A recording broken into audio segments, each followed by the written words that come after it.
사랑하는 여러분, 주님의 은혜와 평강이 삶에 늘 함께 하시기를 바라고 축복합니다. 오늘 본문 말씀은 요한복음 11장인데 요한복음 11장은 베다니 마을에서 일어난 이야기입니다. 그런데 이 베다니가 어디일까요? 이 베다니라는 이름이 요한복음에서 처음 언급되는 곳은 요한복음 1장 28절입니다. 요한복음 1장 28절은 요한이 세례를 베풀던 곳이 요단강 건너편 베다니라고 말씀을 하고 있고, 예수님은 바로 그 요단강 건너편 베다니에서 세례 요한에게 세례를 받으시면서 예수님의 공생의 사역을 시작을 하셨습니다. 그리고 요한복음은 우리가 지난 금요일 새벽 말씀을 통해서도 보았지만 요한복음 10장 40절을 보면 예수님은 다시 요단강 저편 요한이 처음으로 세례 베풀던 곳, 요한복음 10장 40절에는 베다니란 말은 나오지 않지만 요한이 처음으로 세례를 베풀던 곳이라고 말하므로 바로 그곳이 베다니임을 말씀을 합니다. 예수님은 베다니로 가셔서 거기 거하시고, 예수님이 베다니에 거하시는 동안 많은 사람들이 예수님을 믿게 되었다. 이렇게 요한복음 10장 40절에 말씀을 합니다. 예수님이 가시는 곳마다 예수님을 많은 사람들이 믿기 시작했지만 유난히 예루살렘보다 그 경계선에 해당되는 유대 땅의 경계에 해당되는 베레아 지역의 베다니나 혹은 사마리아 혹은 갈릴리 지방에 많은 사람들이 예수님을 믿고 따르게 되었습니다. 근데 제가 지난 금요일 새벽 말씀을 전할 때 이 요단강 저편, 요단강 동쪽을 말하죠. 유대인들 기준으로 요단강 저편, 요단강 동쪽인데 세례 요한이 세례를 베풀던 곳인 베다니와 이제 요한복음 10장에서 11장으로 넘어오면서 11장이 시작되면서 나오는 예수님께서 사랑하시는 자 나사로의 병을 고치시기 위해 예수님이 가셨던 예루살렘에서 불과 4km 정도밖에 떨어지지 않은 이 베다니를 제가 정확하게 구분을 못하고 굉장히 혼란스럽게 이 용어를 사용해서 말씀을 드렸었습니다. 그것을 이미 알고 계신 분도 계시겠지만 제가 이 두 베다니가 다른 베다니라는 것을 정확하게 이해를 제가 못했었는데요. 토요일 어제 말씀 묵상을 하면서 이걸 제가 알게 됐죠. 세례 요한이 세례를 베풀던 곳도 베다니인데 이방인의 땅 베레아 지역의 베다니, 데가볼리 지역에 포함된 곳인데 유대 땅과 이방인의 땅의 경계에 해당되는 곳입니다. 그러니까 예수님이 유대인들과의 격한 논쟁에서 네가 스스로 사람이 하나님이라고 말하니 신성모독을 하는 게 아니냐 라고 말하면서 예수님을 돌을 들여 치려고 하는 유대인들을 피해서 예수님께서 내려가신 곳은 예루살렘과 가까운 이 베다니가 아니고 이 예루살렘과 가까운 베다니와는 거의 30km 정도 멀리 떨어져 있는 다른 베다니입니다. 그러니까 베다니라고 한 이름이 요한복음에는 적어도 2개가 나오는 거죠. 요단강 서쪽 이방인의 땅 베레아 지역의 베다니는 베다바라라고도 불려지는 이 예루살렘 바로 옆에 있는 베다니, 이 요한복음 11장의 배경이 되는 죽었다가 살아난 나사로의 고향인 베다니와는 다른 곳입니다. 예수님께서 이 요단강 건너편 베다니에 계실 때 예수님께 인편으로 급한 소식이 하나 오게 되거든요. 그 소식은 예수님이 사랑하시는 마리아의 오라버니 나사로가, 예수님 평소 많이 사랑하셨던 이 나사로가 병들었다고 하는 소식이었습니다. 이 나사로의 병들었음에 대한 소식은 우리에게도 잘 알려진 이야기이지만 이 사건은 요한복음은 물론이고 예수님의 공생애에서 매우 중요한 위치를 차지하는, 죽었다가 나사로가 살아나는 이 사건이 되고, 이 사건은 오늘 우리에게도 매우 중요한 우리 신앙과 믿음의 큰 변화의 계기가 되는 사건이 바로 이 사건입니다. 왜냐하면 이 사건을 기점으로 유대인들의 소위 예수 살해 음모라고 하는, 예수님을 죽이려고 하는 음모가 본격적으로 시작되기 때문입니다. 예수님은 요한복음 11장에서 바로 이 나사로가 며칠 후에 죽게 되자 그를 죽은 지 이미 며칠이 지나면서 냄새가 풀풀 나기 시작하는 이 나사로를 죽음에서, 무덤에서 살려서 무덤에서 나사로가 이 천으로 동인 채로 무덤에서 걸어 나오게 되는 너무너무 놀라운 일이 일어나게 되거든요. 이 일로 인해서 예수님은 유대 종교의 매우 위협적인 인물로 반드시 제거되어야만 되는, 저 사람 예수 때문에 유대 종교가 큰 어려움을 겪는 것뿐만 아니라 유대 사회가 큰 혼란을 겪게 됐겠다고 유대 종교 지도자들과 유대 당국자들이 최종 결정을 내리게 되는 사건이 바로 요한복음 11장에 나사로가 죽음에서 살아나게 되는 이 사건입니다. 그래서 요한복음 11장 이 사건 이후에 11장의 47절 이하에 보면 대제사장들과 바리새인들이 공회를 열고 논의에 들어가죠. 이 사람이 이렇게 많은 표적을 행하니 우리가 이거 어떻게 해야 되겠는가 하는 거였습니다. 감당하기 어렵다 앞으로 하는 겁니다. 표적을 행하고 능력을 행하고 유대교를 흔들고 유대 사회를 송두리째 흔들 거라는 두려움이 유대 종교 지도자들에게 생긴 거죠. 이 사람을 제때 제거하지 않으면 큰일 나겠다는 것이었습니다. 이걸 보면 이미 이 유대 종교 지도자들의 생각은 이 사람이 정말 하나님 보내신 사람인가 하는 것에 대한 관심보다는 이 사람이 우리를 위협한다 하는 생각이 더 많다는 것을 알 수 있죠. 이러한 유대 종교 지도자들을 보면 종교가 갖고 있는 허구성, 얼마든지 교회와 교단과 혹은 또 종교들이 집단 이기적일 수 있는지를 잘 알 수 있는 것입니다. 매우 거룩한 척하고 매우 경건한 척해도 때로는 그들 속에 굉장한 음모와 굉장한 불의함이 있을 수 있다는 것, 이것을 알 수 있는 것은 유대 종교를 보면 타산지석으로 우리가 우리들의 모습을 볼 수도 있는 거죠. 왜냐하면 그런 모습들을 오늘날의 교회와 종교 안에서 많이 보기 때문입니다. 오늘날 많은 종교나 또 많은 또 다른 교회들이 세상으로부터 비난과 비판을 받는 것을 단순히 세상이 교회를 향해 핍박하는 문제가 아니라 교회가 교회답지 못하고 종교가 종교답지 못하고 교단이 교단답지 못할 때 종교와 교회와 교단이 탐욕과 이기주의와 인간적인 욕망과 두려움에 휩싸이면 얼마든지 하나님의 뜻과는 멀어질 수 있겠구나 하는 것을 느낄 수 있죠. 이들은 서로 의논하면서 요한복음 11장 48절을 보면 그를 이대로 두면 모든 사람이 그를 믿을 것이고 그리고 로마인들이 와서 우리 땅과 민족을 빼앗아가리라 라고 이야기를 합니다. 짧은 몇 절의 짧은 한 구절이지만 이 구절 안에는 많은 내용이 함축되어 있는 거죠.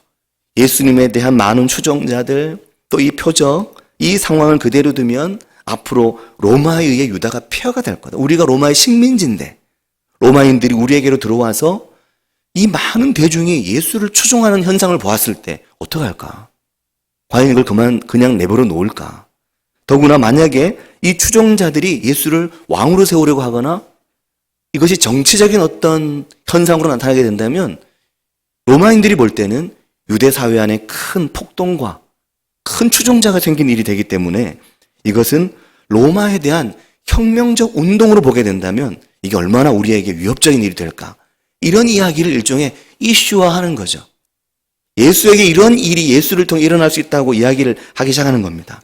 그러면서 예수님에 대한 군중들의 이 무리의 격렬한 추종이 폭동으로 발전할 가능성이 있다라고 말을 하면서 이것으로 예수님을 제거할 명분을 삼게 되는 일이 요한복음 11장에서 일어나게 되는데 안타깝게도 이러한 유대 종교 지도자들의 표적과 예수님의 이적과 예수님이 하나님의 아들로 오신 분이시라는 것을 이것을 볼 수 있는 눈을 뜨진 못하고 이 일을 계기로 삼아 예수님을 죽이고 처리하고자 하는 부패한 유대 종교의 모습을 오늘 말씀을 통해서 보여주는 겁니다.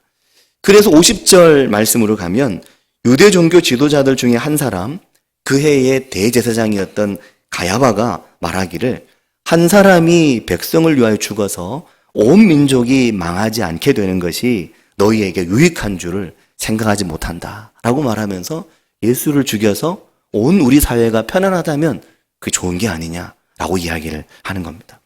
지금 제가 예수님을 죽이고자 하는 유대 종교 지도자들의 음모와 그 상황에 대해서 말씀을 이제 드리고 있죠. 이 중대한 사건, 예수님의 죽음의 중대한 분수령이 되는 이 예루살렘 인근의 베다니 마을에서 일어난 이 사건은 요한복음에서 굉장히 중요한 사건입니다. 또한 이 사건은 요한복음에 등장하는 7개의 표적 중에 마지막 표적이기도 합니다. 또 이 베다니 마을의 마리아와 마르다와 그리고 나사로는 예수님과 매우 각별한 사이였습니다.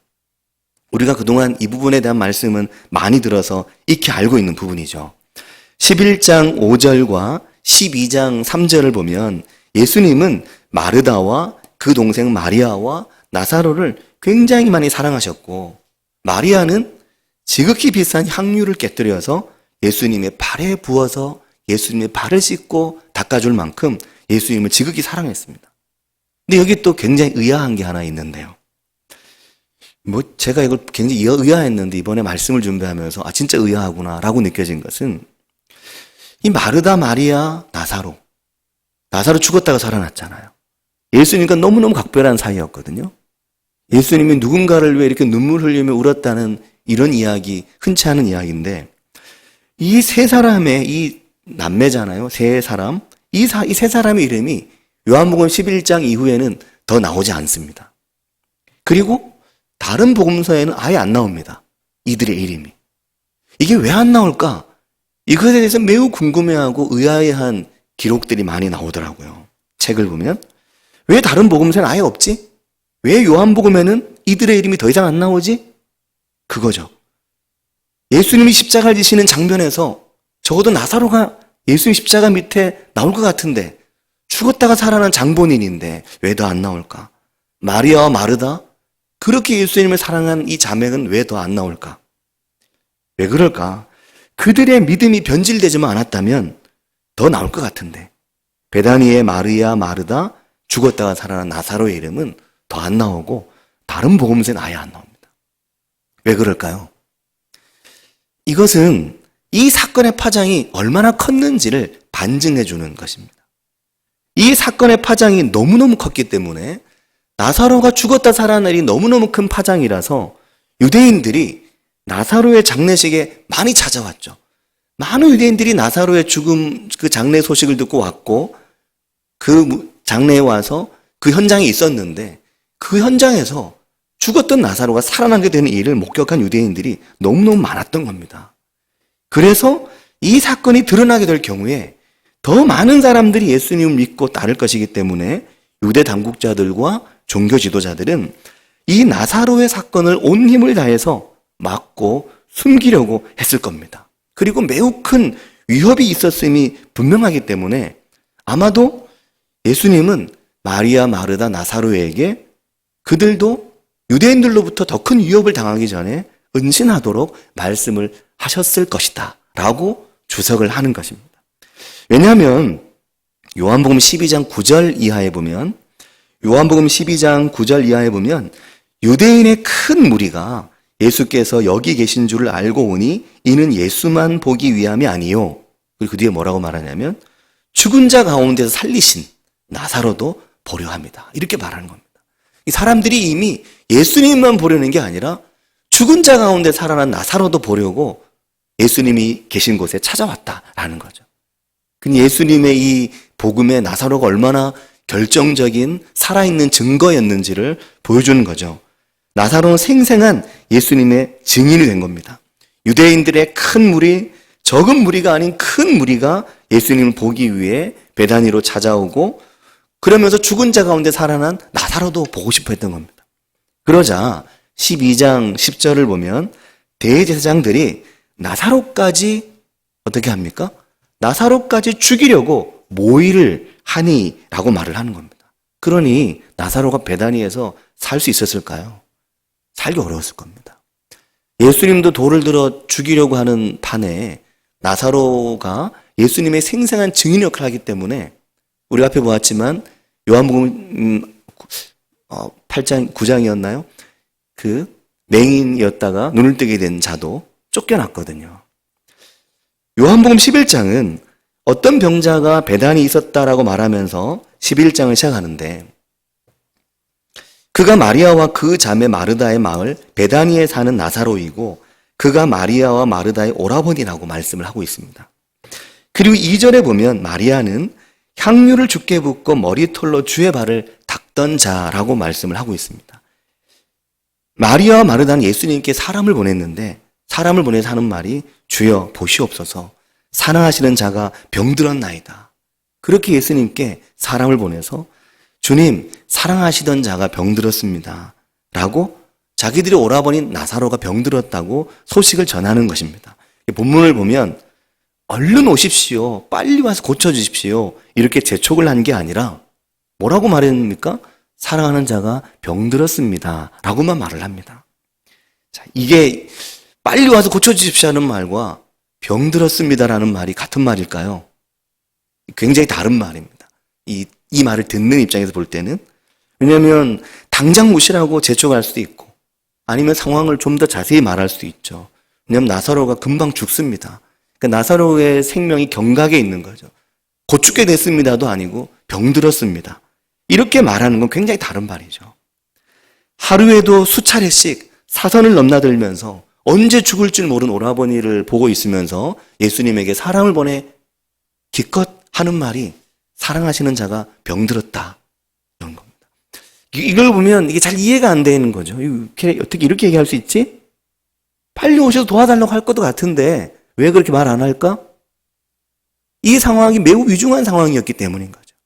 예수님이 유대로 다시 들어오면 돌맞을 수 있는 상황이었던 것입니다. 본문에서 쭉 봤거든요. 나사로까지 죽이려고 하고 예수님도 죽이려고 하고 예수님이 유대로 다시 오면 예수님이 신성 모독을 하는 자라고 죽이려고 하는 이러한 위중한 상황이었기 때문에 이 남매는 기다릴 때까지 기다리면서 예수님이 오시든지 아니면 오빠가 좀 회복되든지인데 점점 위중해지고 오빠가 곧 죽게 될 만한 상황이 되니까 어쩔 수 없이 예수님에게 사람을 보내서 말을 전한 것입니다. 근데 여러분, 예수님이 또 바로 가시냐고 하면 바로 안 가시죠. 예수님은 바로 가지 않으십니다.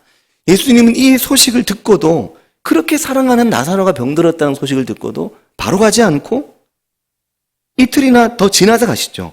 예수님께서 말씀하시기를 4절에 보면 이렇게 말씀을 하십니다. 예수께서 들으시고 이르시되 이 병은 죽을 병이 아니라 하나님의 영광을 위하며 하나님의 아들이 이로 말미암아 영광을 받게 하려 함이니라. 이렇게 말씀을 하시고 예수님은 죽을 병 아니라고 이틀이나 더 있다가 가시는 겁니다. 그런데 사랑하는 여러분, 이 병이 가벼운 병이 아니었죠. 이 병은 중병이었습니다. 결국 나사로는 이 병으로 금방 죽게 되는데 그것도 예수님께 사람을 보내고 불과 하루가 되지 않아서 나사로가 죽었습니다. 어떻게 그것을 알 수 있는가 하면 아까 설교를 시작하면서 말씀드렸듯이 베다니가 두 군데이거든요. 요단강 저쪽에도 베다니가 있고 나사로의 집이 있는 베다니도 베다니인데 이 두 곳은 거리가 30km 정도 떨어졌죠. 지금처럼 차로 가면 금방 갈 길이지만 30km나 떨어진 길을 2000년 전에 가려고 하면 하룻길은 가야 되는 겁니다. 그러니 베다니에서 사람이 출발해서 예수님에게로 나사로가 많이 아프다는 소식을 전달하기 위해 사람이 오는 동안 벌써 하루가 지나고 예수님이 이틀을 더 있다 가셨기 때문에 예수님이 나사로에게 가셨을 때는 벌써 나흘째가 되는 거죠. 그런데 요한복음 11장 17절을 보면 예수님께서 나사로에게 가셨을 때는 이미 나사로가 무덤에 있은 지 나흘이었습니다. 그러니까 예수님에게 예수님 사랑하시는 자가 지금 병들었습니다 라는 소식을 전한 그 이후에 얼마 되지 못해 오라버니는 죽게 된 것입니다. 나사로는. 그런 결코 가벼운 상황이 아니었죠. 근데도 예수님은 바로 가지 않으셨던 겁니다. 그리고 예수님께서 유대의 베다니 나사로에게로 다시 가려고 하자 제자들이 또 말립니다. 왜 말리냐면 8절 말씀을 보면 라삐여 방금도 유대인들이 돌로 치려 하였는데 또 그리로 가려 하십니까? 거기 또 갔다간 돌 맞을 수도 있는데 가시면 안 됩니다 하고 제자들이 말리는 것이었습니다. 한편에서는 위중한 상황이고 한편에서는 나사로에게 위중하고 이런 상황들이 섞여 있는 상황인데 예수님은 이틀이나 지나서 나사로의 이 죽음을 통해 하나님의 영광을 드러내고 예수님이 영광을 받으시는 일을 위해서 예수님은 뒤늦게 가시는 겁니다. 주님은 나사로가 깊은 고통과 죽음에 결국 들어가도록 그대로 버려두셨습니다. 사랑하는 성도 여러분, 이 본문의 말씀을 보면서 그런 생각을 하게 되더라고요. 예수님께서 일찍 가셔서 고쳐주실 수도 있고 일찍 가셔서 나사로를 낫게 하실 수도 있는데 예수님께서 결국 나사로가 죽을 거 뻔히 알고 이미 예수님은 출발도 하기 전에 나사로가 죽은 걸 아셨습니다. 그럼에도 불구하고 예수님은 나사로를 그대로 그 죽음과 그 위기와 고통 가운데 버려두시고 마리아와 마르다 또한 그곳에 그대로 버려두셨습니다. 상황이 정말 안 좋아질 때까지, 상황이 정말 나빠질 때까지, 더 이상 손을 쓸 수 없는 죽음에 이를 때까지 그 상황을 그대로 내버려 두셨습니다. 그리고 그 상황이 최악의 상황이 될 때까지 그대로 버려두셨습니다.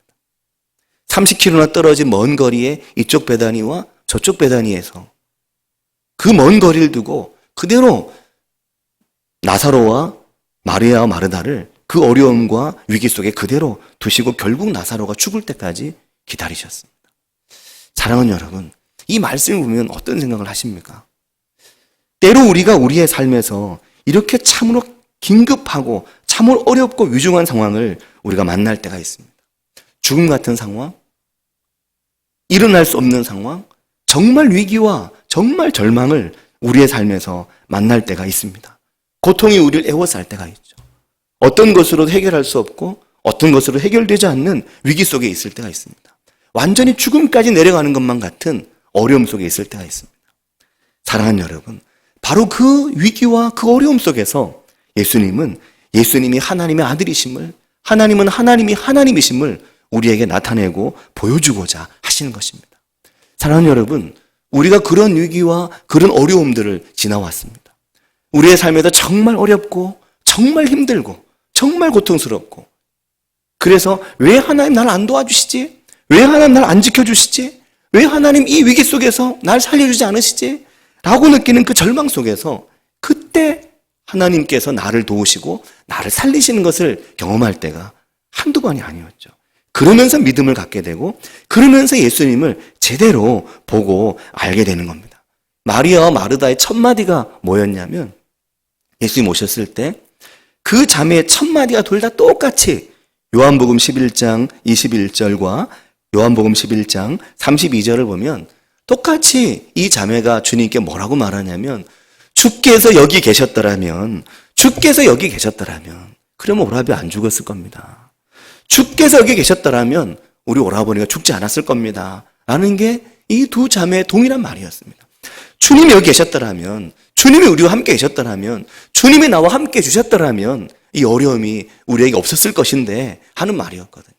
우리가 위기와 어려움 속에서 주님께 하는 말과 똑같은 말입니다. 주님 나와 함께 하셨더라면, 주님 나를 붙들어 주셨더라면 주님 괜찮았을 건데 왜 나를 그렇게 어렵게 내버려 두셨습니까? 하는 거거든요. 그러나 사랑하는 성도 여러분, 이러한 자매들을 향해 주님의 말은 굉장히 다릅니다. 네 오라비가 다시 살아날 것이다. 네 오라비가 살아있다라는 것입니다. 그리고 또한 주님께 여기 계셨더라면 이라고 말하는 그들을 향해 주님은 내가 거기 있지 않았던 것이 오히려 이것이 기뻐할 일이다 라고 말씀을 하시죠. 그 말씀이 요한복음 11장 몇 절입니까? 제자들에게 하신 말씀인데,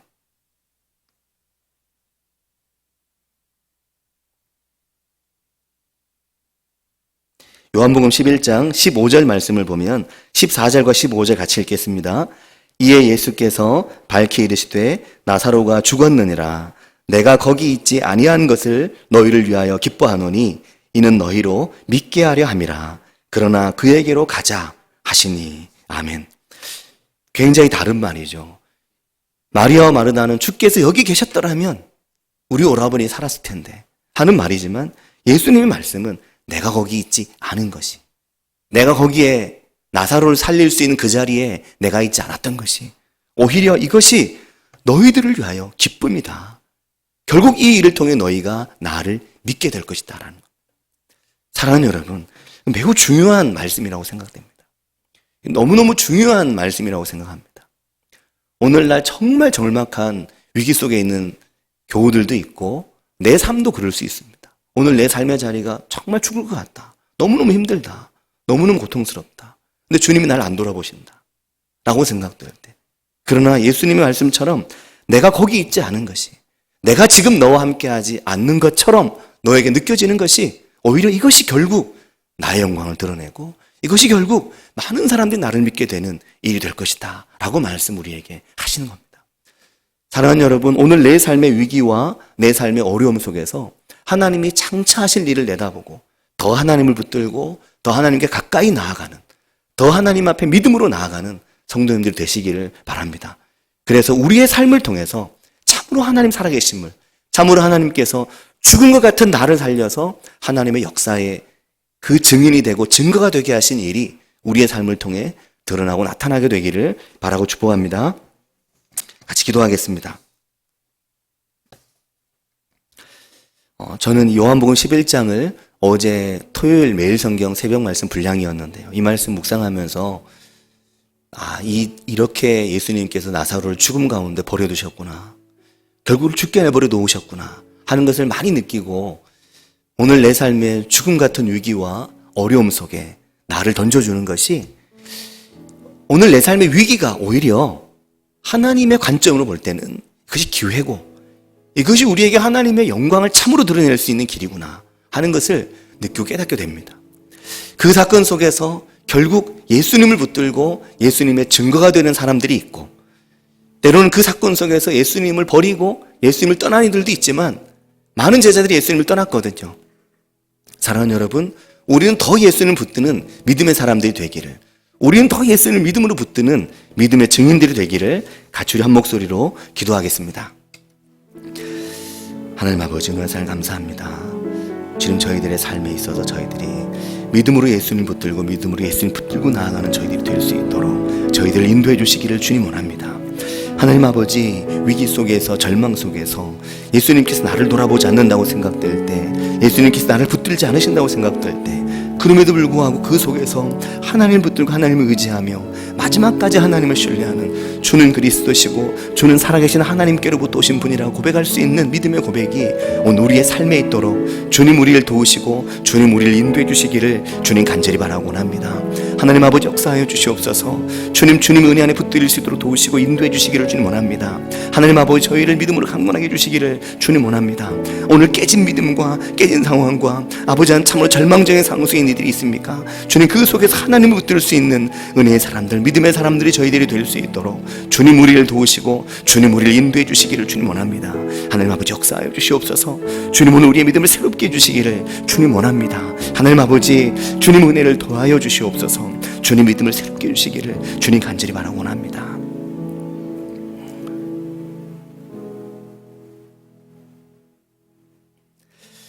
하나님 아버지, 우리의 믿음이 때로 정체되고 때로 우리의 믿음이 내 삶의 곤고함과 어려움 속에서 하나님을 바라보지 못하고 예수님이 나의 믿음의 구주 되심을, 영원한 구주 되심을 바라보지 못할 때 주님, 내 삶의 위기와 내 삶의 어려움과 내 삶의 깊은 절망과 아픔 속에서 하나님께서 하신 놀라운 일을 목격하고 그 일의 증인이 되는 저희들이 될 수 있도록 주님 저희들을 인도해 주시기를 간절히 바라고 원합니다.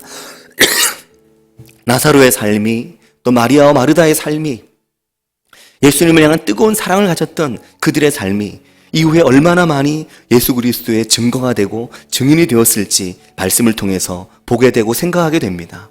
하나님 아버지, 오늘 우리도 이 믿음으로 새로워지고 이 믿음으로 예수님을 붙들고 믿음의 증인 되어서 예수 그리스도의 복음, 이 살아있는 생명의 말씀, 죽었다가 살아난 나사로의 이야기, 결국 죽음을 이기고 부활하신 예수 그리스도의 복음의 이야기를 세상에 증거하고 나눌 수 있는 그런 삶이 될 수 있도록 저희들을 인도해 주시기를 간절히 바라고 원합니다.